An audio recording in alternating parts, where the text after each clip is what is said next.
Welcome to Reaching Out. We've got a very interesting program lined up for you today. We're going to talk about the future. What can we expect in the next 20 years, 30 years, 40 years? You know, we look at the news, we see things happening around the world.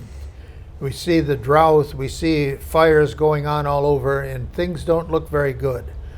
But we're going to take a look at some of these things and what you can or can't do and what you want to do. So in the meantime, we got a couple announcements, then we're going to get right into our subject. All right. Well, we kick off the week on Sunday morning at 9:30 with Sunday school. I'm not sure who's teaching right now because I'm getting ready for worship. But Sunday school at 9:30 and 10:30 is our worship service.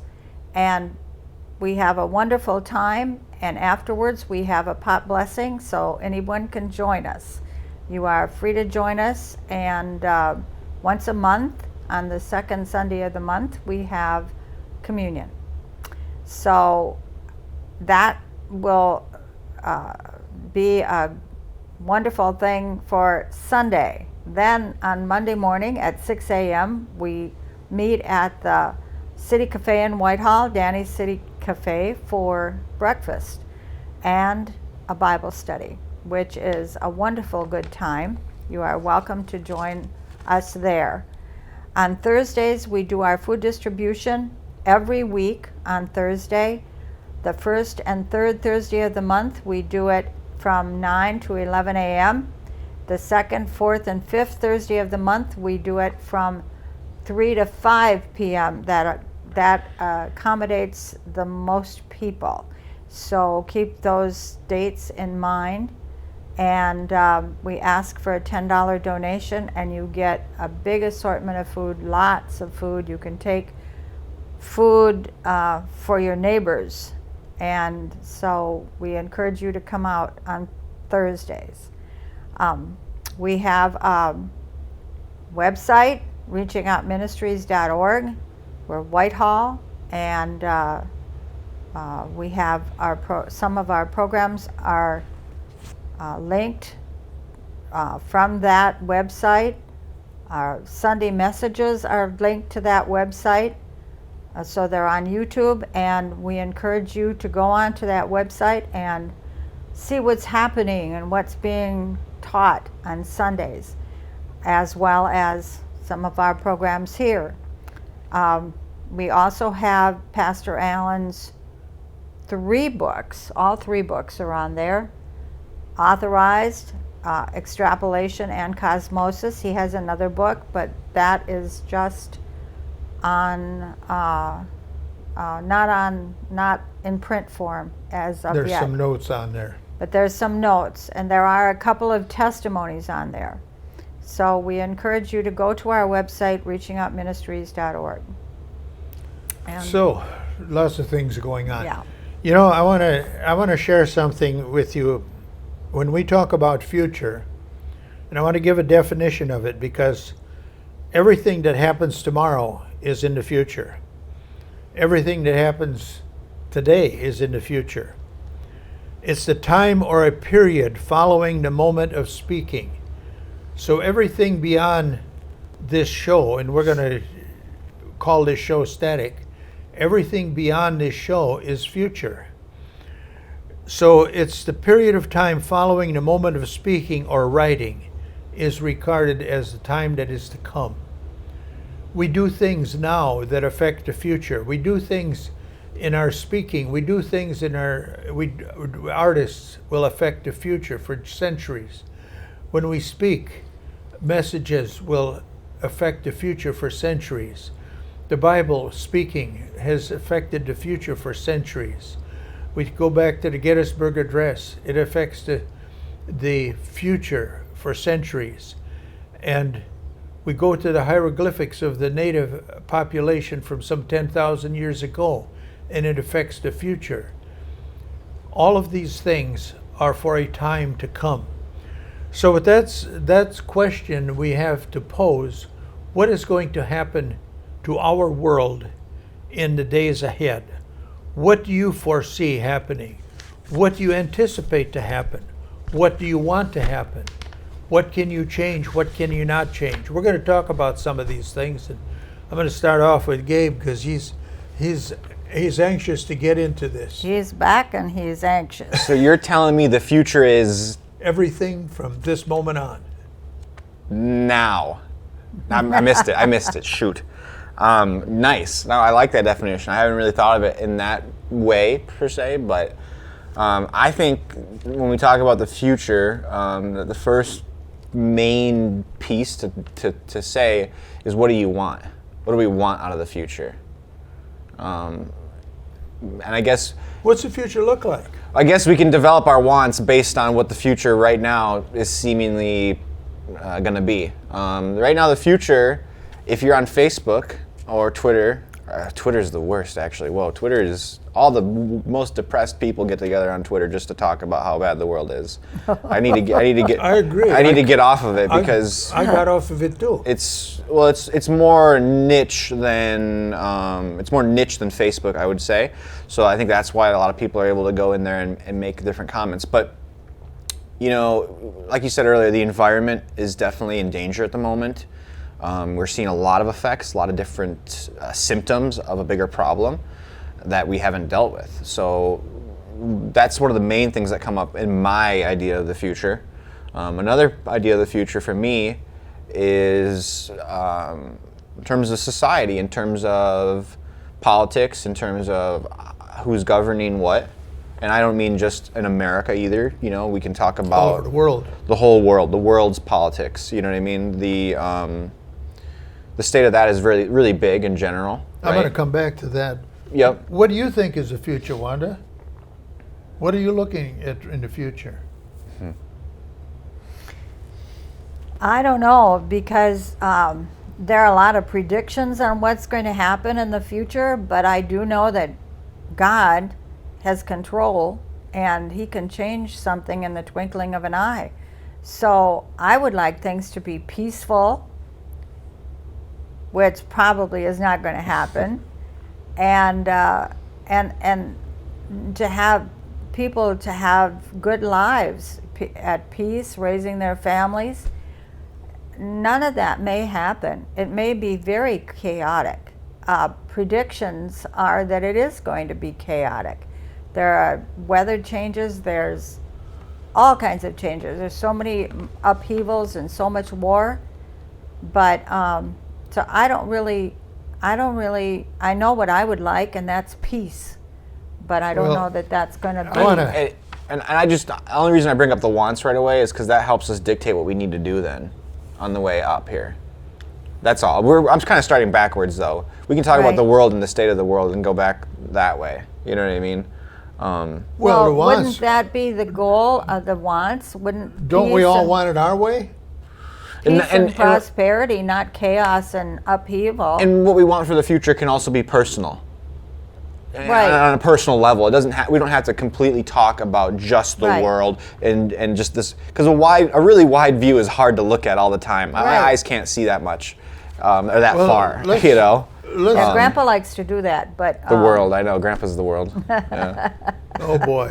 I want to share something. Just being honest. I want to share something that's real important in this whole discussion. Yeah. And that is, offshore, we had the pandemic, so we closed down the countries. And what happened was the supply lines shut down between all countries. Not only the United States. We're not sovereign unto ourselves. We have a supply line with China. We have a supply line with Russia. We have a supply line with the European Common Market. India. We have a supply line with India. We have a supply line with Saudi Arabia, South America, Africa. We have all these supply lines. But when they were shut down, those supply lines were broke.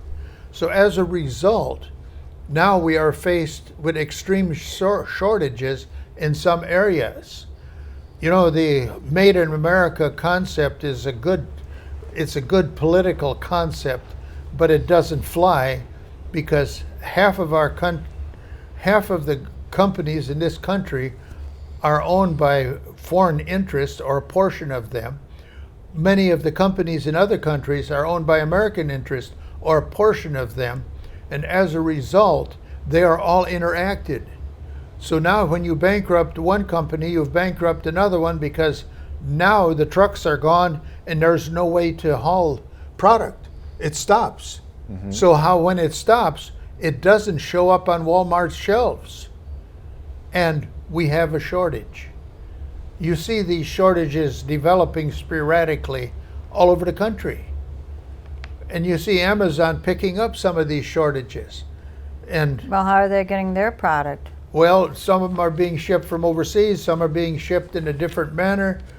And probably the most classic one was they've got 55 container ships sitting offshore in LA here several weeks ago because they had no way to unload them. They didn't have trucks. They didn't have People. There was 30 set. Well, it must be getting better, though. because- Toyota has announced last week that they're not going to, they cut 40% of their production because they can't get chips to put into cars, to run the cars, so why manufacture the cars? Well, I agree. So that means they lay people off. They lay people off, now they got no money to buy things. Right. And we have created this monster. But it'll It's all- pass. It'll pass. Why? It won't continue like this. It'll pass. No. It'll even out. It'll even out, I think, after a while. I think that the future right now, we're in for it for like 7 to 8 years at the moment. I think at the end of the decade here in the 20th, in our roaring 20s now, I think that'll be a lot better. I think that the change won't be as fast as everyone wants it to be, though. I think that's a realistic way of looking at it because it's not easy to change systems. It's not easy to even give out vaccine. It's not easy to do a lot of things in terms of supply management or Right, or supply that. management. And so economy-wise, I'm not sure how long that's going to take. And another thing for the future is about where the housing market is at in terms of economy. Well, Where is the housing market about to go? Right. And if we were look at traditions or patterns of it, it's about to go. Yeah. We just don't know exactly when. the Fannie Mae, Fannie Mac thing will be all over again. Yes. So it's like that. There's that's playing a role in it too, or that'll be a role in our future. I mean. So what does that mean for us? What do we do for the future? What do we want out of it? And that's why it's tough, because on a personal level we can want a lot of different things for ourselves, and on a global level the things that we want seem so unattainable. Yeah. And that type of thinking is hard on us because we want to be able to change the world. We want to be able to see the ice caps refreeze and not melt anymore. We want these things. They're not going to refreeze. And it's almost like we have to have better representatives that represent us on a level that can get change done. And now I think I'm talking about politics. Yeah. I think you are. Because even politicians can't make the ice caps refreeze. No, they can't. They need scientists and they need people around them to support them and make better choices that are more in the interest Making of. better choices. Yeah, the of other- politicians have a role in that because Well- controls to safeguard the environment is going to have to come through legislation, probably. So. Correct. Right. So we have to get someone interested in saving Right. the environment and the world. And the world, global environmental protection. It's just we've been talking about it for 20 years, though. Climate We've change. been talking and now, about it for 20 years, and nobody's. And now here we are. We've had immense changes in the last 20 years. Yeah. Weather-wise, global-wise, technology-wise, there's been immense changes. So there are going to be more changes coming. Well, evolved problems require evolved solutions, right? We can't solve things with outdated ideas anymore, and we can't let politicians continue to keep choosing the wrong paths or the wrong agendas that they're following. And so you know what? That's going to be up to your generation. Right. Your generation See. will have the burden of that on your shoulders It's in a this burden. country, but also in other countries. Oh, in other countries, they have to protest in the streets for to Yeah. get heard. A lot of them, you're right. It's way worse in other countries where people where they're not being Yeah. heard at all. And we're being heard a little bit, but it's a funny way of trying to brand it and make it corporate. And if you can't make money off of it, it doesn't get thrown in your news feed. It doesn't get thrown in your newsfeed. So does anybody care about what I want? Peace? Does anybody Probably care not. about peace? Probably not. We'll come They back care to about that their question. they care about their own peace. Okay. I want to throw something else out here that kind of feeds into this it's kind of sidestepping into it, and that is on Mount Everest. First thing, they found plastic fibers in the snow on top of the mountain. They found Somebody Plastic left a fibers. plastic bottle behind. they had plastic fibers in the bottom of the Marina Trench. If you look at the global warming, call it global warming, temperature change cycle, whatever Climate term change. you want to put on it, No. the snows on Mount Everest are melting. But you know that they've climbed that mountain and they've hauled people up there for 50 years. And there are garbage dumps upon garbage dumps upon garbage dumps. And you know, the sad thing is, nobody carried their trash off the mountain. Are you kidding me? No. It's in the news. If you Google Mount Everest and Garbage? Mount Everest garbage? there's pictures of garbage dump after garbage dump after Oh, garbage how dump. pitiful. How awful. Now that's all coming out of the snow. That's all coming out of the snow. We looked at it this morning. Now we go to the Pacific Ocean. And the There's trench. there's a island out there that's nothing but milk bottles and Garbage, plastic. yeah. There's garbage islands out there. I've seen But I pictures thought of there those. was a young man about Gabe's age that had devised a piece of equipment to help chew that up. So, and one piece that I saw was a net that but it funnels it in. It captures garbage it. It's thing still an is- island But now. we got to stop It's bigger throwing than- it in the water. It's bigger than Minnesota and Wisconsin put together. I know. But not as big as It's going to take Texas. a while to chew it up. Texas. It's floating around the ocean, folks. Yeah, yeah. And we're throwing plastic out on the street. And it goes down to storm drains and it's gone. Well, see, that's Where is our legislature that says, let's not produce plastic, let's produce bottles, let's wash them and reuse them? Yeah. Oh, that that wouldn't would make be money. That wouldn't make money, man. How would you vote on that, buddy? I would vote against that. I would vote against plastics. I mean, like that. Okay. In general, it's It's not. You need to go to Washington. We could vote on this. We could change it right now. Let's say Yes. we could, right? Yeah, we could. Washington could change it. And deep down, like masks and other things, people will not do that regardless. No, they're controlling you. They are. A lot of people, they act in accordance with their own lifestyle about What do we preserving it. elect them for? They're supposed to be controlling us. We wanted them to represent us. Then the word control No, came we about. wanted them to represent our wants. Our control. Yeah. What we wanted to have control over. But people, they act in accordance to their lifestyle, whatever saves their lifestyle. So they'll keep doing it. A lot of people don't understand that the earth is what lets you have your lifestyle in general. And people don't consider that. They don't act like the floor is lava. It's becoming lava though, and we won't be able to operate our normal lifestyles if people move to Wisconsin and start fighting over fresh water. If California actually sinks partially and Florida actually sink partially into the ocean, It's going which they down. are. Florida's It's going down because they're pumping the water out. They're pumping water. Yes. Yeah. Oh, you mean from the ocean now? Well, now it's like we pump some out and then it melts and it refills a little bit. Oh yeah, perfect. But it's not refilling. It's not refilling, and we're going to run out of ice caps. We're going to run out of ice up there. So I think a big thing about motivating people to recycle and people to care about what's going on is it's a big role in our lifestyle, Huge. Let me read you a statement here. Food and water scarcity will affect 50% of 9.7 billion people by 2050. That's published July 16, 2021 by the LA Times. They reported that the world is facing unprecedented levels of drought. Nearly half of the mainland of the United States is currently affected, according to the National Oceanic and Atmospheric Association.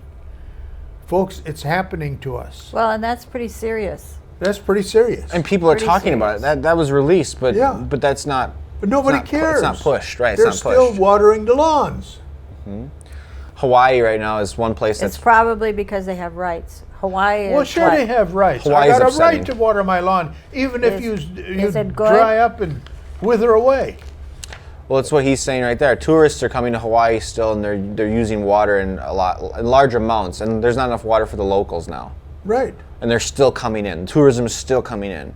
And their leadership is letting them do it because they don't want to invade their rights. Did we elect leaders tourists to bring money. govern us, or did we elect leaders to preserve our rights? To preserve our rights, in a way, and I don't know. The idea of that has to evolve, though. There's the thousands of lawsuits in California now over water rights. The idea of rights in general has to evolve and not be just something that people can use and abuse. Then, right? Well, that's a good question and I bring this up because this is important in the scheme of things, is your generation will be determining what will happen with the water in this country. Yeah.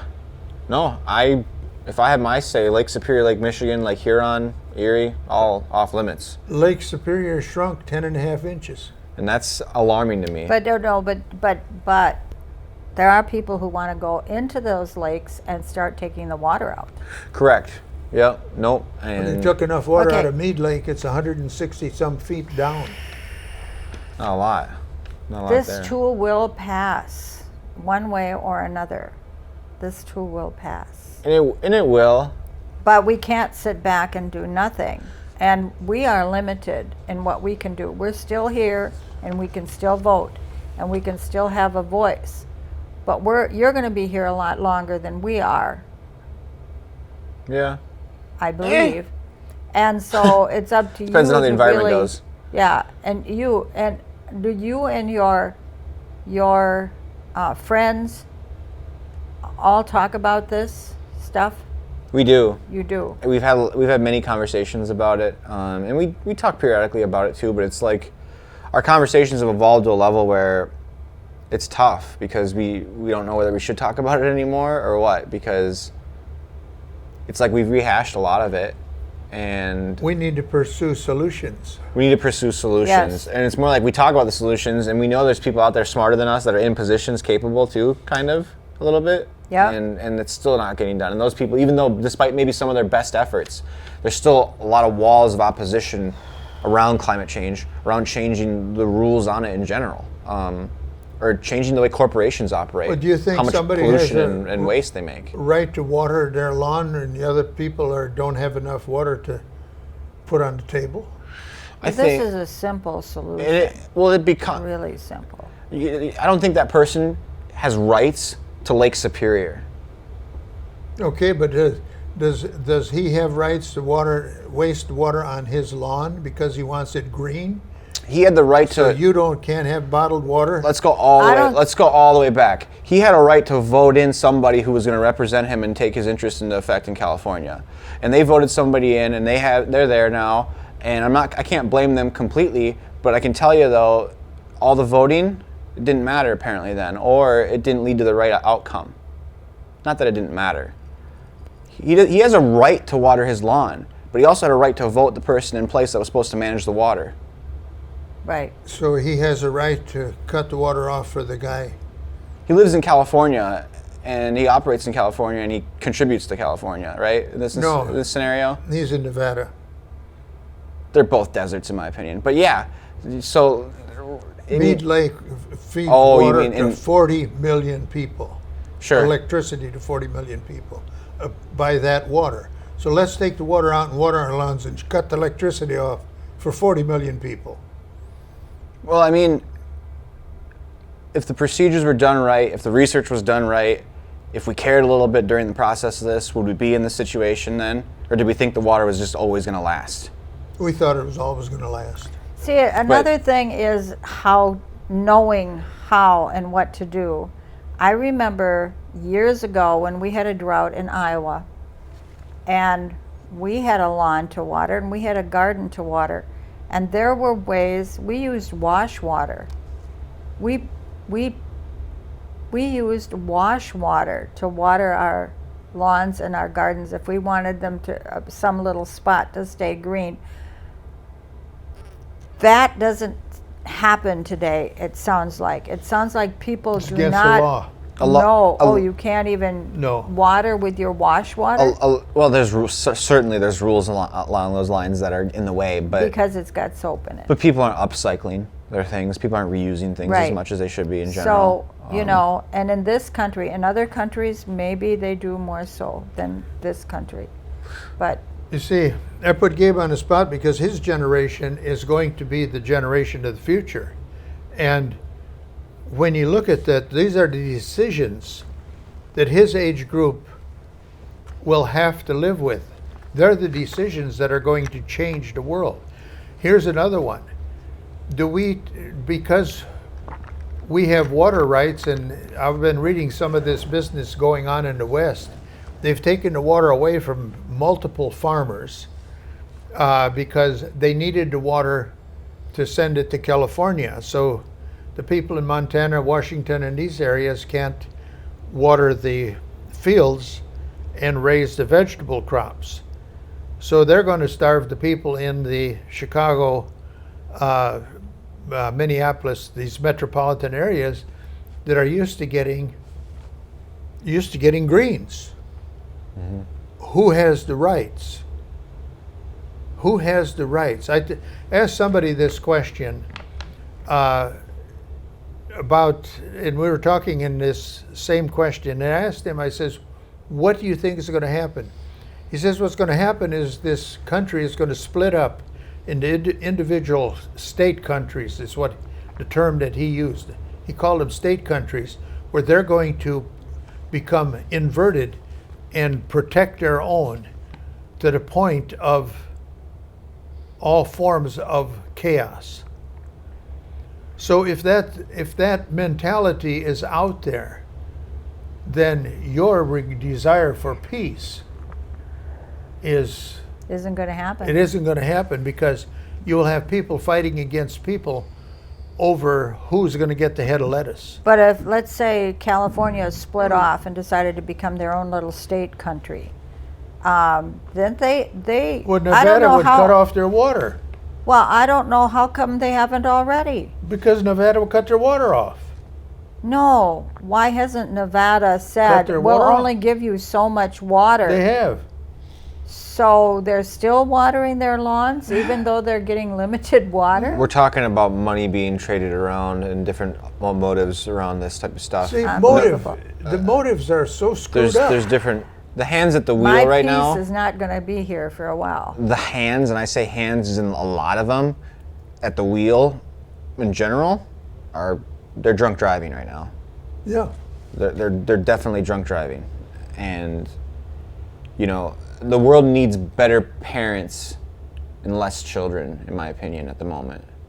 And that statement. That's a good way to put it. And that statement, we need better parents in our authoritative positions, and where people have power to change things. Because, and then we see all these billionaires and people aside that aren't in the government, like Elon Musk or Jeffrey Bezos, and they're racing to space, and they don't care about what's going on out here either. They're buying water rights. They're buying land and water rights, and they're just hanging out in the background on Twitter, just like making fun of it all. And if they use their millions that they're using to go into space to help people, it would be an advantage, wouldn't it? So I guess, Well, I think those people need to be taxed a bunch, but whatever. I It's just want personal. to read something out Go of the ahead. Bible. Now listen, you who say, today or tomorrow we will go to this or that city, spend a year there, carry on business, make money. Why, you do not even know what will happen tomorrow. What is your life? You are a mist that appears for a little while and then vanishes. Instead, you ought to say, if it is the Lord's will, we will live and do this or that. As it is, you boast in your arrogant schemes. All such boasting is evil. It's just what you're talking about. If anyone then knows the good they ought to do and doesn't do it, it is sin for them. I would say it is death for them. That's how it feels talking about the environment over and over again. Yeah. Yeah. I can't do anything about it. Now I'm Yeah. a sinner because I'm unable to work. But no, not because you're talking about what to do about it. But and knowing the You good kn- that we could try to do. I mean, I guess you're Well, right. you're It's trying not- to do good. It's not so much that we know exactly what to do, though. So I guess, Right. sure. Well, let's take Right. this. But God does know what to do, and He's the only one who can move the hearts of the people in California, Nevada, anywhere where there's drought and they're losing water. God is the only one who can move Okay. those hearts. I want to come back to that, but I want to take this to another different subject. We're replacing the human labor force with machines. Here's an example. There's a motel chain that has 14 hotels, big hotels, that don't have any employees. They have humanoid drones at the reception desk. They have humanoid drones that will take you to your room. They have humanoid drones that will make the beds. They have humanoid drones that run the whole thing. Now, when we were in Vegas at the large hotels, most of those hotels and casinos would have about 10,000 people working for them. So here you have a hotel chain with 14 hotels. They've displaced 1,400,000 just for numbers. They've replaced all of those people with machines. What do we do with those people? The average person watches television now for 4 hours a day. And that's a scary proposition because it's choosing efficiency over useful people. I think everybody's pretty useful, or we all can be. You know what I mean? Yes. But if we innovate so much that we choose efficiency over everything, and we go through a time period where people don't want to work, and we go through a time period of benefits and trauma too, and trials, it's like, who's going to make the decision? Your generation. yeah, on how like the society will function at that point. How now. society and whether will or not function. people will be working, or it'll be all remote work, and then robots doing the in-person thing. Yeah. What's it going to be? So where do we draw the line now on the usefulness of people? And now it's starting to get real sci-fi. You know, Is sci-fi- it has been for the last 10 years, but like now at this point, it's like we all is just joked sci-fi about it. unreal, or is it normal? Well, I'll We tell you just- what, keep me away from a hotel with robots that are running it. I was thinking if. No, know, you wanted to go. Oh, Sure. absolutely. Oh, Wouldn't yeah. it be exciting? Oh no, I'd love to No. go. I would love to. Yo, robots! I would love to go. Absolutely. We're here. Yeah. Yeah. And they'll talk to you because they're they'll hooked be onto popular. they're hooked onto the Google database. What does it say? They're hooked onto all of these things. Boast in your arrogant schemes. We just joked Sure. about AI and different Yeah. things, like problems like humans being replaced by robots like 5 to 10 years ago, Right. and now it's just uneasy laughing like Yeah, Yeah. that it's robot can walk. Yeah. It's real. Whoa. Yeah. You know. So Looks like a human, walks now let's like a human. let's go back to our water in nature. So we have these unwanted people that are over 80, who? or those that don't have a good enough IQ, or you see now abortion and euthanasia become a real thing because you only let those live that are intelligent. Now we're back to the Hitler regime. Well, it depends on if you can define intelligence and when you can define it. But what's scary is more so like, The whole thing is scary. well, just the robots. So if you add the robots into the mix now, actually, sorry, let me backtrack 1 second here. From my understanding of growing up and stuff, everyone goes to school, grows up, becomes specialized in some sort of faculty, and when we go out and we do our thing, right? And there's always been jobs for people that weren't specialized as much, or less specialized maybe, that's a better way of putting it, I'd say, because there's always been jobs available for people that are a little bit better, easier, I mean. But if we replace robots with all those jobs, and we require every single individual to be specialized, otherwise robots are doing your job, well, now we've got a lot of people out of work, maybe too. A lot of people out of work, and it'll get worse. And not because they're not special, but I mean, because they didn't get specialized, they didn't pursue something like that. I think a lot of people have a chance at. But there's only so much room. And there's only so much room now, and then we decrease the pool when we throw the robots in. I mean, and that becomes a scary idea. So let's take this one step further, and these are all things that are happening, folks. These are all things that are happening now, and we're going to talk about these things a little more. So we take the water away from the cropland in the West, the ones that produce the lettuce, the turnips, the broccoli, all of this stuff. And also, we take the water away from producing the alfalfa for producing the hay for cattle. So something has to give, because by 2050, we're going to be pretty much out of water.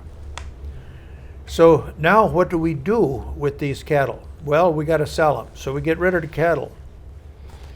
And pretty soon we're down to where we don't even have enough water to raise crops.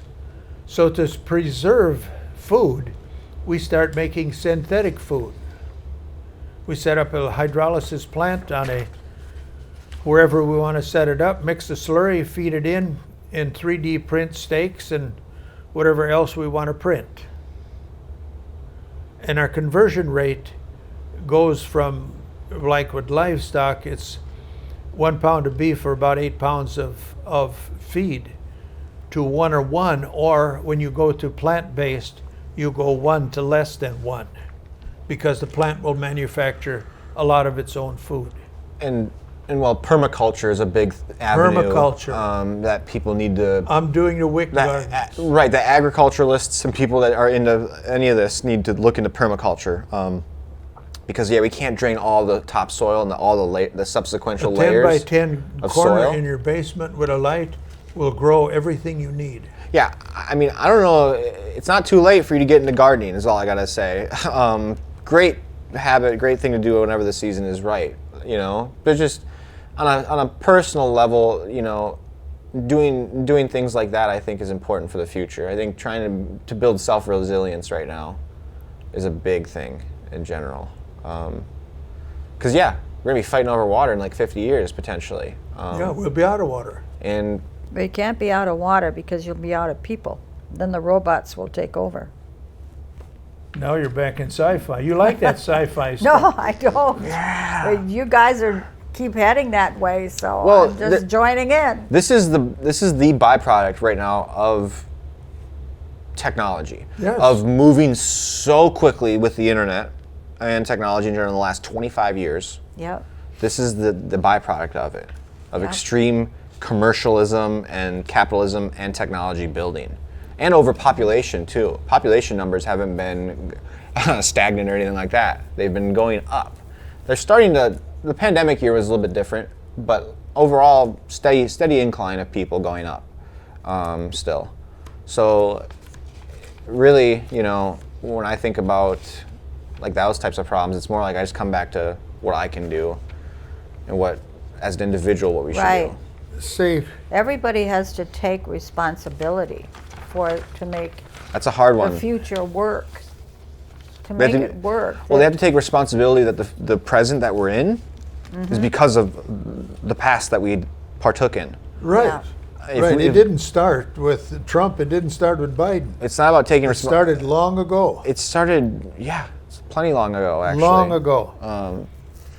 And the fact that we have to wait for a politician of any kind or some sort of businessman to come up with ideas or to want to put their capital into something like this. To want it. See, I bad. have here a chart of events that are taking place. I'm going to hold it up so you can see it.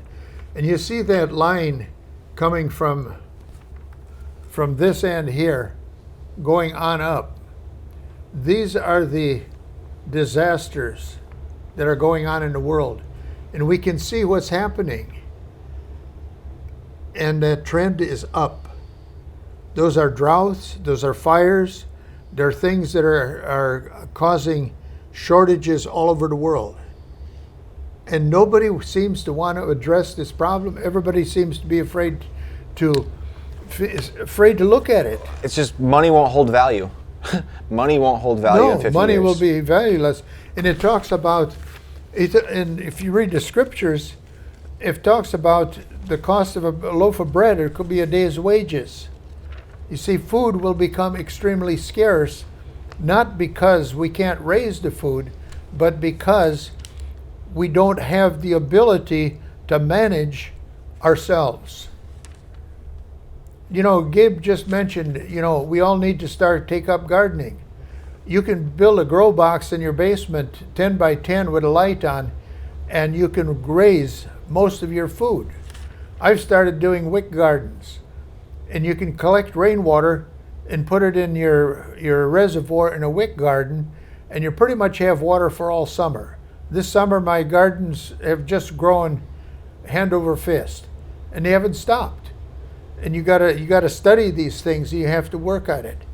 We see the situation up here where they're raising the trout and they're feeding them just the nutrients, and they're growing. The conversion rate is pound for pound, superior fresh, they call it. They're in the market.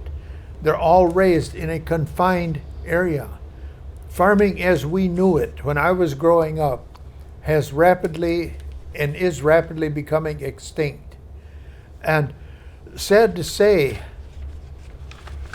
we have to make decisions. We should not be producing any product by any company that does not have the ability to recycle that product. There should be nothing going into the landfills. Landfills should become obsolete, and the landfills that are in existence should be mined. The steel should be taken out, the gold and silver should be taken out, the copper should be taken out. All the organic matter, of course, should be composted and used for fertilizer. We have to start becoming a country that is not throwing away 60% of the food. And I think most of there's a big majority of the population that are starting to see it. Well, not a majority, but I would say a larger portion of people are starting to see it right now. What we do need is the majority of people to see it, though, right?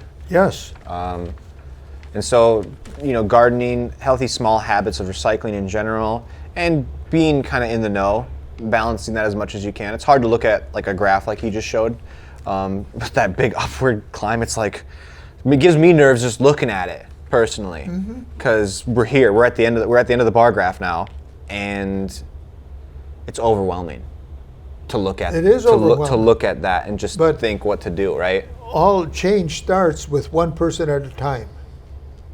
See, yes. if we go ahead in 2019, the temperature gradient, if it continues warming up at the same degree that it's warming up, it will come up 3.2 degrees Celsius, which is, I don't know how many degrees that is Fahrenheit, but it's enough to melt the polar ice caps. And unless something changes, that will continue. It will continue to get warmer, and when the temperature changes, what happens is we have destroyed the ocean currents, we have destroyed the weather patterns that most of us at my age have knew and understood, and we have seen the extreme storms. So then we go back to look at this graph, and we wonder, what kind of world are we leaving? What kind of world are we leaving for our people? For Gabe's generation, for the young people, our grandchildren. You can see the trend, how it's going up and up and up. Oh, it falls back, certain things fall back, but it just keeps going up and up. Death Valley broke all records with high temperature. And France broke all records with cold temperature. The extremes are with us. So when we look at this, we have to recognize that in Deuteronomy it says that the earth will vomit the inhabitants out. And what that means is that the earth is changing. And the earth is God's handiwork. And that is changing. We can get mad at God. But God said in Deuteronomy 28, we need to be obedient. And if we are obedient, these good things will happen to us. And if we are not obedient, these things will happen to us. Take your Bible and look at Deuteronomy 28, a tough chapter. And then if you can survive Deuteronomy 28, go to Matthew 24, another tough chapter. And we can look at a variety of verses in Scripture all over the world. And it's happening. It's happening to us.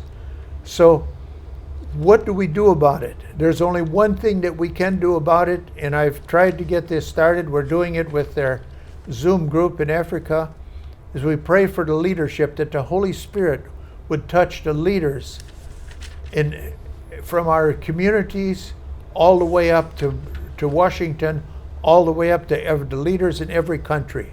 Because unless the leaders change, nothing is going to change in a country.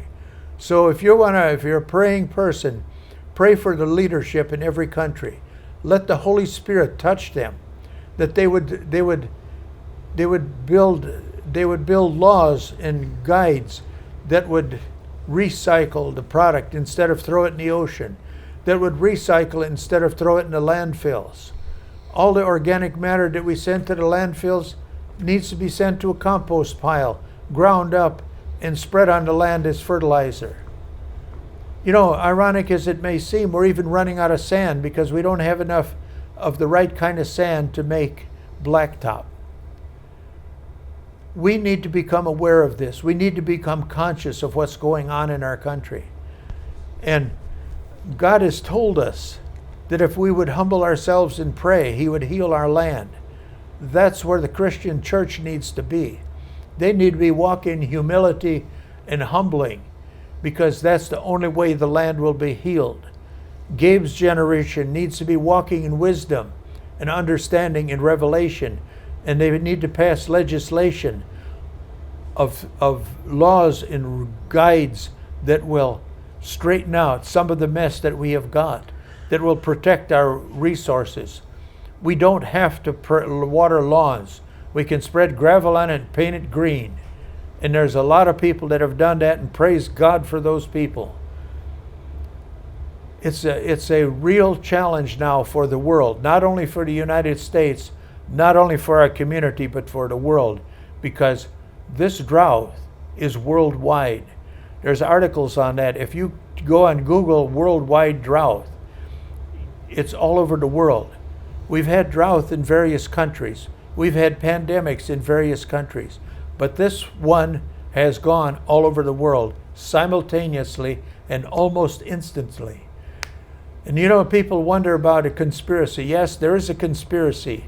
That conspiracy started with the devil. And his purpose is to kill and destroy anything that's good. Amen. And he will use anybody and anything that he can to destroy what is good. God created the earth as His garden. The entire earth was the Garden of Eden. The headquarters were in the Afghanistan over there where the rivers come together. But the entire world was His garden. He created this. And the devil was determined to destroy everything that was good. Now in this country, he's destroying the water. What I'm hearing is that if you have a garden, you're basically a god, is what I'm hearing from you. Well, yeah, he created a garden. You're agreeing with God if you have a garden. Yeah. You are agreeing with God. He made a garden, He says we're supposed to tend it. Yeah, he says that we're not supposed to worry. In Matthew, he says we're not supposed to worry about what we eat or drink or what clothes we have, because God will take care of us. But we need to be in agreement with that. And, you know, doing our part, just our little part with this corner here of a garden that we can grow, is being in agreement with God. Well, and I wanted to frame it that way. I wanted to frame this idea, because it's tough when the hands at the wheel are running the society, and we're not strong enough to pry them off, or we're not loud enough, vocal enough, or maybe the systems in place are doing a good job at stopping us from trying to intercept the trajectory we're on. With these people, these corrupt people. At the time that Jesus was walking the earth, there was turmoil. Yeah. The Romans were in control, and there was turmoil. And after he died, there was even more turmoil. Believers were persecuted. They had to hide in caves. Every disciple was martyred except John.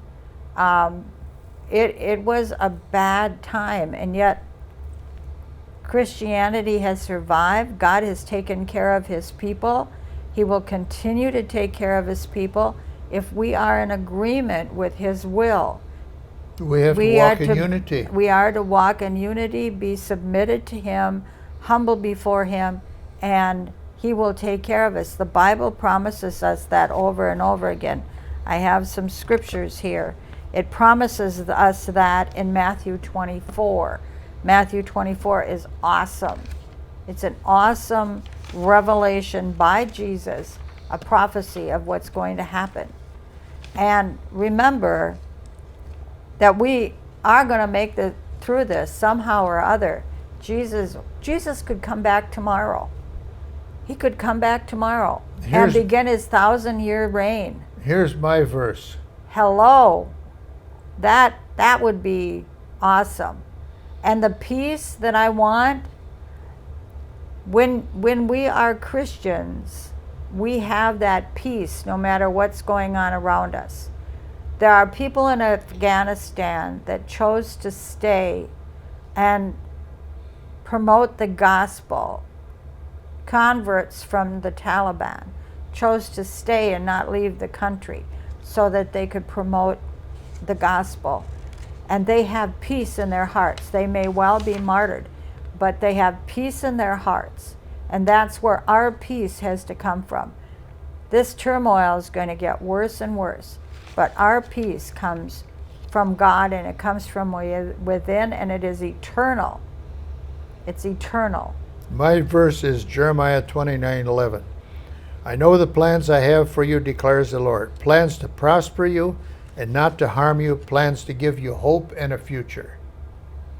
Amen. So with that, we can, for Gabe's generation, and his generation is important. I and Wanda, we've lived our time. Right. All we can do But is pass his on the day is wisdom. coming. But there is hope. There is hope in all of this. Maybe we've painted an awful bleak picture, but the reality of it is that there is hope. And there's other verses in Scripture that say, and I believe the Bible is very prophetic. In Matthew 6, and go to 6:25, seek first his Yes. kingdom and his righteousness, and all these things Yes. will be given to you as well. Therefore, do not worry about tomorrow, for tomorrow will worry about itself. Each day has enough trouble of its own. Right. We could fret about all of these things, but you know what? If we look up and we recognize that God is in charge, God will give the revelation that will solve the water problem. God will give the revelation that will solve the food problem. God will give the revelation that will solve the shipping problem. God will give the revelation that will solve the fire problem. But we need to look up and recognize, seek the solution, not religion, but seek the solution. The kingdom. And you will have the revelation. Right. And you'll know what to do. Right. I think we need to listen in for those revelations, and I think that society on an individual basis needs to be healthier in order for us to change it as a whole. Absolutely. People need to wake up, and whether in the image of God or feel like you are God, you need to take agency in the fact that you have a garden. Yes. And not even just a normal garden. I mean, like, make your bed. The world your is life. my garden. We need to tend it. Yeah. And I think those the longer road solution that is really, it's what's bleak about it, the whole thing, because we want it to be instant. We want someone to wake up in the government and be like, let's go put those fires out. I know what I'm going to do, you know, but like. Trump, get it done. Biden, get it done. No, Allen, Gabe, Wanda, get it done. I've heard about people leaving Wisconsin to drive out and fight fires. Mm-hmm. I've heard about people that go and that walk the path that they know they're on and that they feel they're on. And that shouldn't make any of us feel guilty for not going, but we all need to step up and recognize our own pathways and what we do want to contribute. And we need to be healthy for that, up here, in here. Absolutely. Physically and mentally, you know. So I think, because it's hard. That gives us hope. After a big conversation about everything going on in the world, it's very difficult to try and think about what the next step is after we get up out of these chairs, after you turn this off. You know, what do we do now? And it's more like we recycle it. We recycle it. We try and get educated. We try and we stay present here, I love it. You know? We cool it. And yeah, we need to cool it. Absolutely. I love this shirt. Yeah, I like that because our world is getting warm and it's causing trouble. It's actually causing most of the trouble. Yeah. You know, just different organisms can't live in the ocean anymore because of and this temperature we didn't even talk about the Great Barrier Reef. And no, let's not talk about that. That's not, you know what I mean? But so yeah, I think in all the helplessness of it all, we need to take solitude in what we can change. That we can get up in the morning, we can make ourselves food. And everyone can change something. We can garden, we can take a cold shower this morning, we can do anything, you know, do hard things. We need to improve ourselves. Cold showers are good, not only for the impact on your body, it doesn't cause electricity to heat the water. Exactly. And it saves fossil fuel. We're all going to be taking cold showers soon. Yeah, it could be. So, well, we're rapidly running out of time. We want to revisit. Let's pray that everyone. We want to revisit this program and this subject again because it's important. But Gabe summed it up. He says we all are gardeners, and the garden is our earth, and we need to tend it. We need to tend our part of it. Look up, give your life to Christ, ask for revelation and understanding. Father, I just pray for all the government leaders in our country and every country in the world. Yes. We ask you to give them revelation and understanding, Father. Yes. Show them what you would have them to know. Give them the proper guidance to lead their countries, lead the group of people that they're responsible for, and show them. Show them, Lord. Just show them. And Lord, we're going to give you praise and glory. Yes, Lord, give us all revelation, how we can tend that garden and tend it better than it's ever been tended before. And Lord, let us all recycle everything that we have and quit filling the landfills. And we're going to give you all the glory. God bless you. It's been a wonderful show. We're going to revisit it. He is the healer of my soul, the healer of infirmities, the